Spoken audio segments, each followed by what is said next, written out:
Okay, so today we're going to be making a book. I say making, today we're really just planning it out. My dog's coming. I don't know if you can hear him breathing. Muffy, come on, come on. No, you're not interested. But today we're going to be planning a book for my...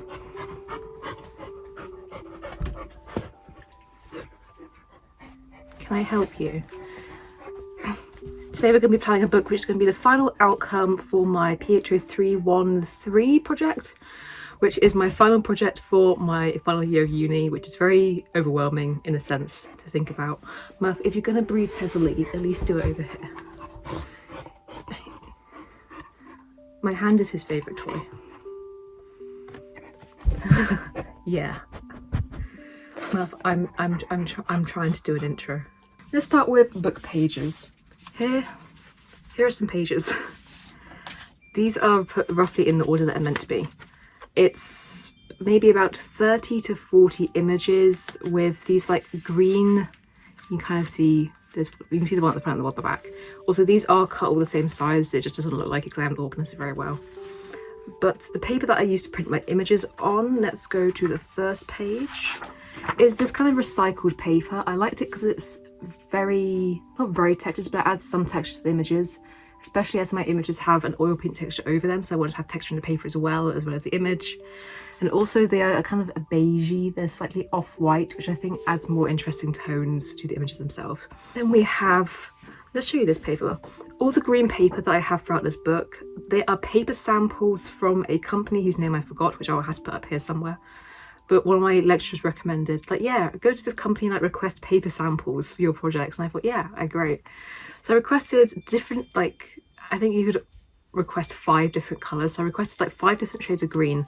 And you can't tell, I don't think it would show very well on camera, but it has this like dappled texture because you can request different texture papers. And I went for the dapple one because it reminded me of tree bark. And as this project is very tree, nature, foresty inspired, having paper that was like tree bark was also very exciting to me. We're going to make, I say we, I mean me and you watching this. We're going to make the actual cover itself. So I put my book down now, but the actual hard front cover out of, I'm going for these like canvas boards because these are the size I wanted, and that would save me, like I made a test book out of just actual thin cardboard and cutting it down to size perfectly without having the right tools, because the radio project was difficult. So I bought these canvas boards which are the perfect size, the exact size, and they are the thickness I want, they're the dimensions I want. It will add texture that I want. And to cover the book, we'll be using this pillowcase from Asda. These came in a 2-pack for £2, but I usually like browse the bedding section at Asda and buy these cheap pillowcases because I love using them as like the fabric for my embroidery. So I saw this and I thought this lovely sagey green, this is the colour I need. I think the final material we have to discuss are the end papers. I made my own end papers. That's not very exciting. I'm going to show you. So I got this black better card. I drew a line across the top to kind of section this into not the exact dimensions, but the exact ratio that I would need for the end paper. Like a very long and thin. And then I printed it on 18 scaled up. But I made my end papers by taking some oak leaves and just like painting them and then printing them onto this. I like it because it's still like very clearly organic and leafy and nature inspired, but also a bit abstract, a bit eerie in a sense. So yeah, I made my own end paper, I scanned it in, I adjusted the colours in Photoshop, then I little toddle up to uni and spent far too long trying to work out how to print them on A3. And then I ended up with this is the end. This is actually not the end paper. I printed a couple and then I printed them double-sided just in case I needed extras, just in case it wasn't working how I wanted. But these are very glossy, very shiny. I think my only issue with them is because they're obviously printed on white paper, so where I've cut it you can see there's like thin white line, which to me really stands out against the black. So I think I'm going to end up having to like colour it in with Sharpie or something, just because it really bothers me specifically. But I love these, I'm obsessed with these. But anyway, I think that is all the materials for the book and the plan for the book. So I think tomorrow we're going to start building this little hardcover case. Hopefully it won't take too long, and then when I get back to uni and print the rest of the images, we will do the insides. Good afternoon and welcome to day 1 of construction. Today we're going to make a start on making the hardcover case of the book. I'm going to show you. I found my notes. This was my original plan, this page here, of how I was going to make the book. However, the measurements are slightly incorrect now, but still the overall idea is the same. What we need to do today, we have the sheet of fabric which we're going to be using for the outside of the book, which is a pillowcase cut in half, and honestly cutting this in half along the seams was probably going to be the hardest part of this project. So we've got our actual fabric, then we have our book boards, which are these bits are going to give our cover some thickness and some stability. We have the thin bit of cardboard, which is going to be the spine of the book. So I got my stack of pages put together and literally just measured it for, well, I had to add a couple millimeters. So it's an estimate, but it's probably going to be an accurate measurement of the book block.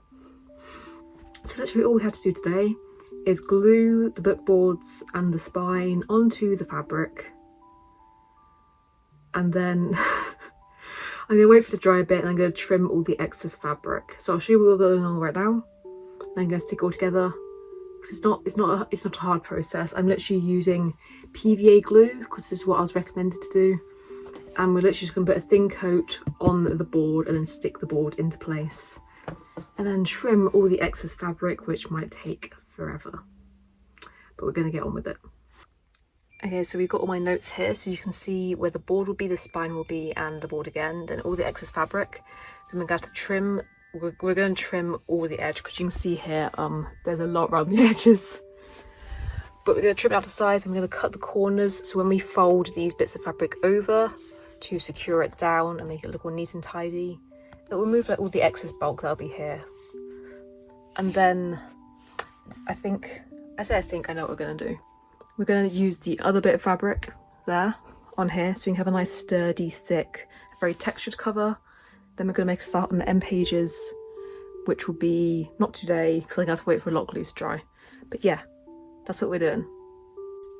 Okay, I just told a little lie. I'm going to stick it down this way around on the fabric because it makes sense that I won't have to cut all the way around the edges. I can just cut one line across. But yeah, we're going to stick this all on now.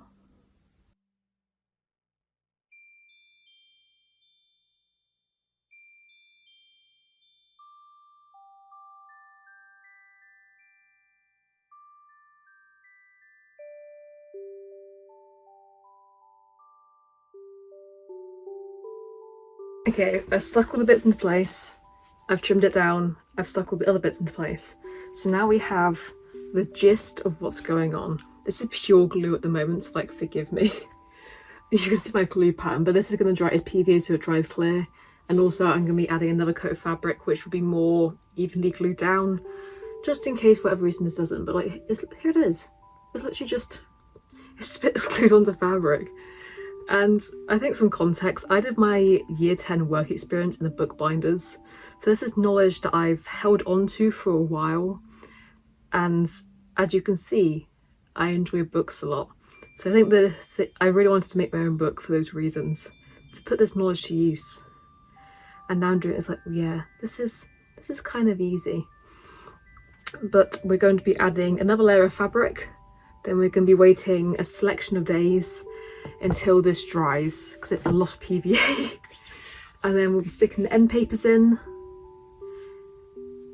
And then we'll be sticking the book itself, the book block in. So that is all for today. Good afternoon, besties. It is now day 2 of book building. So far we have the hardcover case done. What I did off camera was basically put the second layer of fabric on, but instead of gluing it down onto the other layer, I just glued the insides. So it's kind of loose, but it bends nicely. It needs a bit of an iron, but there's no like glue paste on here. So this is literally what we just had to do for the case. We've got the boards and we've got the spine on.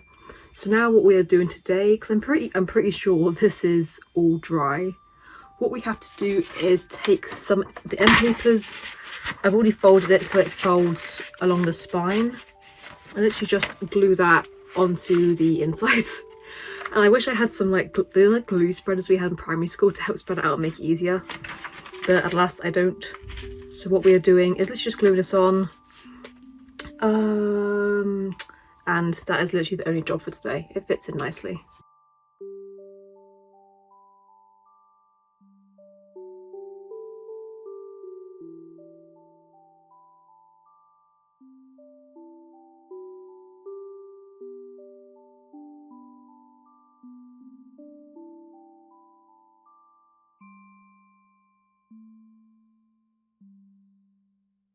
Good evening, I'm very red. Today I'm sticking together all these pages so I can make the book block. Because I made the jacket, now I have to actually stick the pages together and then stick it inside. So this is the hard time consuming bit, because I have to stick, there are many pages here and I got to stick every single one of them together, which is just, I think, the flaw of doing this kind of like loose leaf page binding. However, I've managed to find some double-sided tape, which is the perfect thickness that I need to stick the pages together. So now we've got to go one by one and do this. We're gonna have to time lapse this.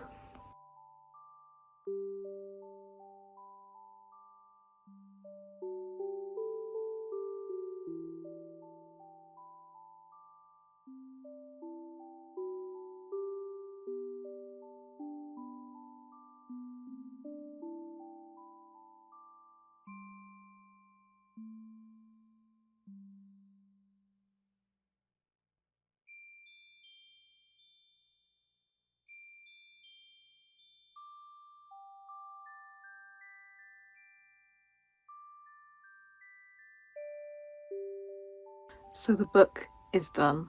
Up here, I'm just going to put this little video flick through I did of the book so you can actually see the order of the pages and stuff, because that's something that I haven't really mentioned in this video. We're here for construction only. It's so creased. I really should have ironed the pillowcase before I cut it up and stuck it all together, but it's part of the charm of being handmade. But if I was going to do a book like this again in the future, which I might, I would prepare my materials properly. Since the last little update, I finished putting together the book block. It's all stuck in. This book is just held together by like PVA and love and an obscene amount of double-sided tape. But it's stuck in. We can all see here. Oh, we can have a little flick through.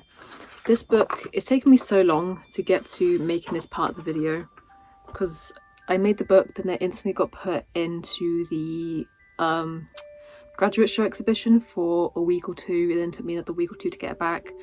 So it's been gone for a while. It's been handled by potentially some people. It is a little rough around the edges than it was when I finished making it and submitted it. So it's definitely not built to last.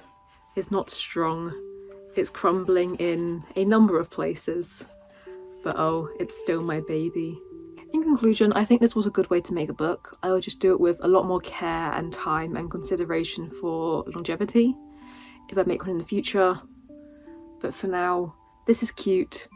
Also, I don't remember if I showed this. It says, oh, it goes this way around.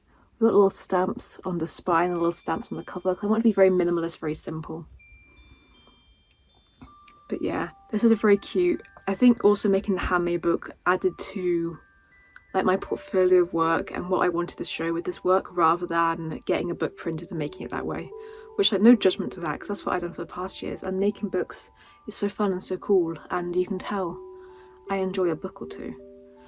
But making it by hand was just something very important to me for this project that's also very handmade and about me.